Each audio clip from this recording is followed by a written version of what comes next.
오늘도 열왕기하서 11장에 기록된 이 말씀을 통해서 하나님께서 주시는 은혜를 우리가 함께 나누기를 원합니다.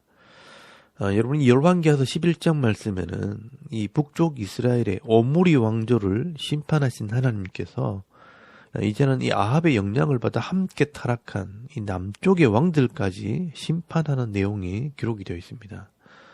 오늘 본문에 나오는 이 왕들의 이야기는 이 이스라엘의 왕들의 역사 중에서 제일 특이한 사건이 일어난 시대입니다. 이 남쪽과 이 북쪽의 왕이 동시에 죽임을 당하고 심판을 받은 시대입니다.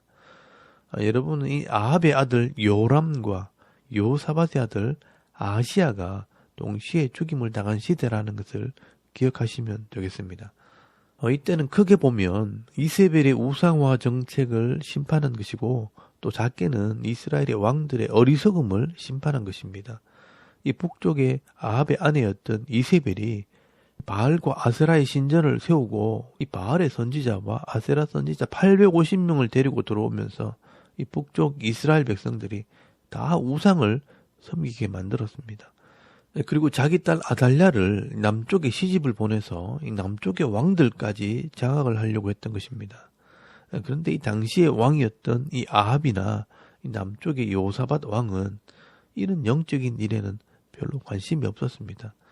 그래서 이 엘리야나 엘리사 선지자가 하나님의 뜻을 전하고 이 하나님 말씀을 선포한 겁니다.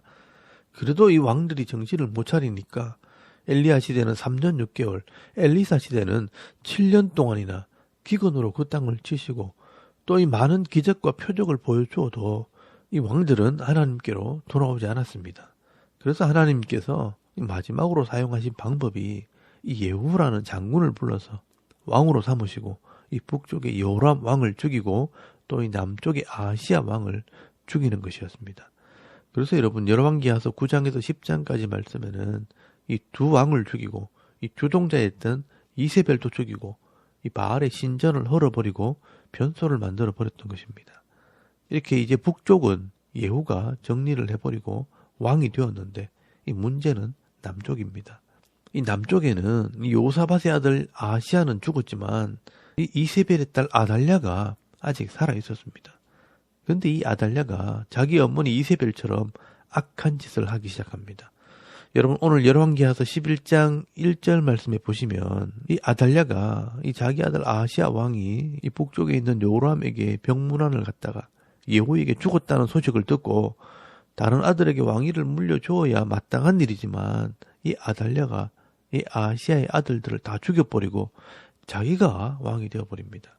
여러분 1절 말씀에 보시면 아시야의 어머니 아달랴가 그의 아들이 죽은 것을 보고 일어나 왕의 자손을 모두 멸절하였으나라고 말씀을 하고 있습니다.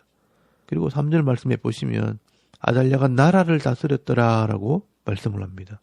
어떻게 보면 이 아달랴는 자기 어머니 이세벨보다 더 악한 사람입니다. 왕자들, 다시 말해서 이 자기 손자들을 자기 손으로 다 죽여버리고 자기가 왕이 되었습니다. 여러분 이때 이 여자 한 사람 때문에 이 다윗의 왕가가 끊어지게 생겼습니다.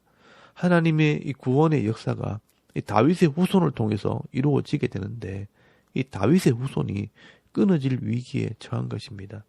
이런 때에 하나님께서는 이 제사장들을 통해서 한 아들을 살려내게 되는데요. 그 아들이 바로 요아스라는 아들입니다. 여러분 2절 말씀에 보시면 요람 왕의 딸 아시아의 누이 요세바가 아시아의 아들 요아스를 왕자들이 죽임을 당하는 중에 빼내어 그와 그의 유모를 침실에 숨겨 아달랴를 피하여 죽임을 당하지 아니하게 한지라라고 말씀을 하고 있습니다. 여러분 이 아시아의 여동생 요세바가 죽임을 당하는 이 아시아의 아들 중에 한 아이를 살려냈습니다. 여러분 이 요세바란 여인은 아시아의 여동생이면서 제사장의 아내였습니다. 그리고 이 요아스를 성전에 숨겨놓고요 6년 동안을 제사장들이 키우게 됩니다. 이렇게 요아스가 6년을 숨어있는 동안 이 아달랴는 온 나라를 우상의 나라로 만들어버립니다. 예루살렘 성전에서 우상을 섬기고 또 남쪽 유다 땅을 이 우상의 나라로 만들어버린 것입니다. 그리고 7년째가 되었을 때 더 이상 기다릴 수 없어서 이 제사장들이 아직 나이가 어리지만 이 명분상 요아스가 남쪽 유다의 왕이 될 수 있기 때문에 이 요아스에게 왕위를 물려주고 아달랴를 심판을 하게 되는 것입니다. 여러분 4절 말씀 이하에 보시면 이 제사장 요야다가 중심이 되어서 가리 사람 백부장과 호위병 백부장 두 사람을 불러서 날짜를 정하고 안식일이 되었을 때 이 군대를 동원해서 왕궁과 이 문들을 지키게 하고 거사를 행하게 됩니다. 우리식으로 표현하면 왕을 죽이는 반역을 꾀하게 된 것입니다.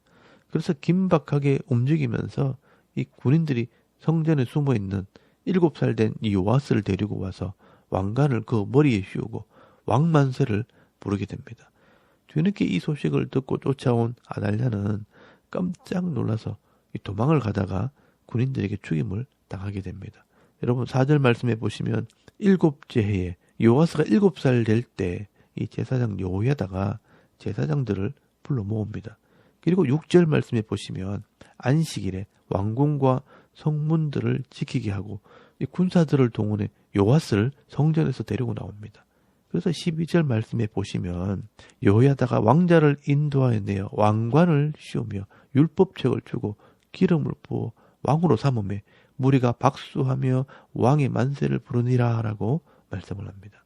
여러분 이 소리를 듣고 놀라서 나온 이 아달랴를 제사장의 군사들이요 죽이게 됩니다. 그래서 하나님의 도우심으로 끊어질 뻔했던 이 다윗의 왕관은 요아스 때문에 다시 회복을 하게 되는 것입니다. 그리고 이 제사장들이 아달랴를 죽이고 이 아달랴가 섬겼던 바알의 신당과 우상들을 다 헐어버리고 다시 이 하나님의 나라를 회복하게 됩니다. 여러분 17절에서 18절까지 말씀해 보시면 요야다가 왕과 백성에게 여호와와 언약을 맺어 여호와의 백성이 되게 하고 왕과 백성 사이에도 언약을 세우게 하며 온 백성이 바알의 신당으로 가서 그 신당을 허물고 그 제단과 우상들을 철저히 깨뜨리고 그 제단 앞에서 바알의 제사장 맏단을 죽이니라.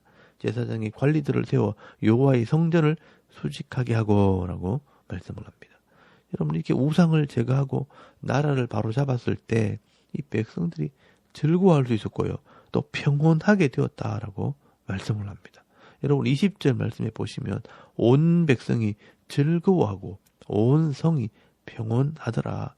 아달랴를 무리가 왕궁에서 칼로 죽였더라라고 말씀을 하고 있습니다. 여러분 이렇게 해서 이 아달랴가 죽음으로 결국 이 이세벨의 악함이 완전히 심판을 받게 됩니다. 이렇게 왕들이 믿음이 없고 지도자들이 어리석으면 우상을 섬기는 여자들 때문에 온 나라가 짓밟히게 되고 수치를 당할 뿐 아니라 이 백성들이요 고통을 당하게 됩니다. 그리고 중요한 것은 하나님께서 더 안타까워하신다는 겁니다. 하나님께서 자기 백성들에게 은혜를 베풀고 복을 주고 싶어도 이 백성들이 거룩하지 못하고 구별되지 못하게 될 때 하나님께서 함께 하실 수가 없는 것입니다. 그래서 이 하나님께서 제사장들과 한 여인을 통해 이 요아스를 살려주시고 또 악한 자들을 심판하게 하시고 하나님의 나라를 회복시켜 주신 것입니다. 비록 7살 된 요아스가 왕이 되었지만 이 요아스가 겸손하게 엎드려 은혜를 구하고 또 전적으로 하나님께 모든 것을 맡기게 될 때 열왕기하서 12장 1절 말씀에 보시면 나라가 평안을 누리게 되고 또 40년 동안 복을 받게 되었다라고 말씀을 합니다.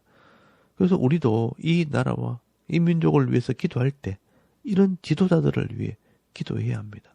나라를 책임지고 있는 자들이 하나님을 경외하고 공의와 정의를 행할 때 하나님께서 도와주시는 나라가 되고요.